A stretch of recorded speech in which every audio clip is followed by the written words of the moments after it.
ई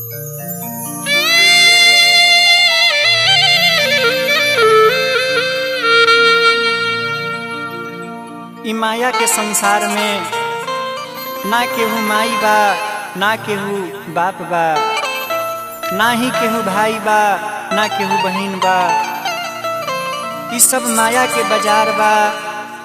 वास्तविकता तो इहे बाटे कि सब केहू अपन अपन स्वार्थ खातिर जियता। कैसे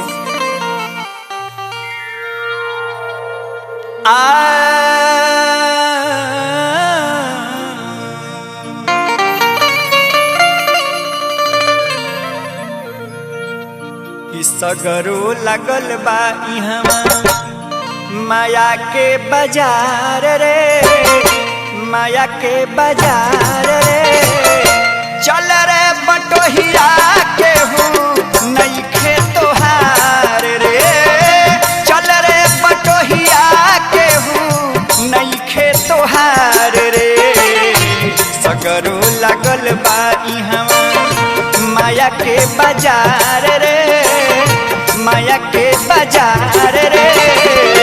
चल रे बटोहिया केहू नइखे तोहार रे, चल रे बटोहिया केहू नइखे तोहार रे।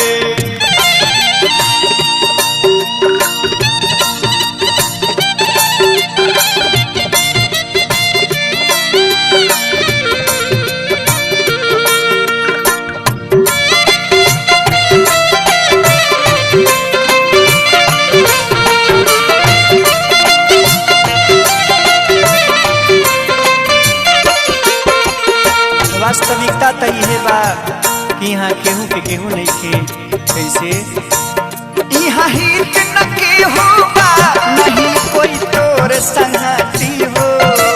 सब केहू जियता सिर्फ अपना खातिर हो।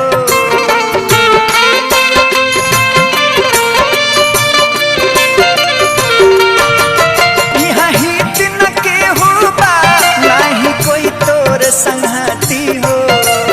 सब केहू जियता सिर्फ अपना खातिर हो। दोस्त बहुत काम मिले, दोस्त बहुत काम मिले, दुश्मन हजार रे, दुश्मन हजार रे। चल रे बटोहिया केहू नइखे तोहार रे, चल रे बटोहिया केहू नइखे तोहार रे। सगरो लगल बा इहवा माया के बाजार रे, माया के बाजार रे। चल रे बटोहिया केहू नइखे तोहार रे, चल रे बटोहिया केहू नइखे तोहार रे।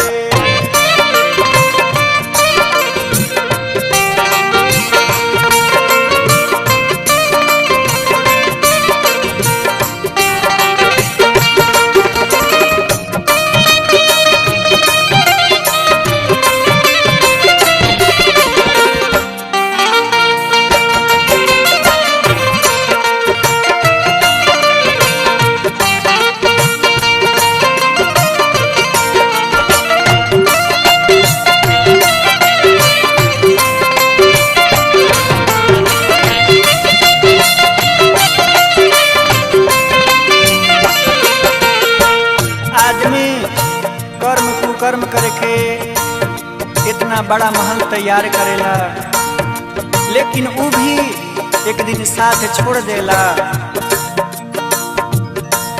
पाई पाई के जोड़ी के बनवला महल दुताला हो। कुछियों न जाई साथे इहाँ में रह जाला हो।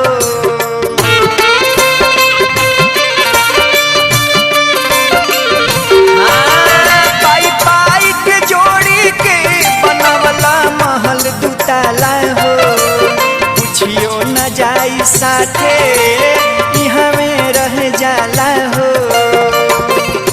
पल भर के मेला बा, पल भर के मेला बा फिर हो जाई अन्हार रे, हो जाई अन्हार रे। चल रे बटोहिया के नइखे तोहार रे, चल रे बटोहिया के नइखे तोहार रे। सगरो लागल बा इहाँ माया के बाजार रे, माया के बाजार रे। चल रे बटोहिया के नइखे तोहार रे, चल रे बटोहिया के नइखे तोहार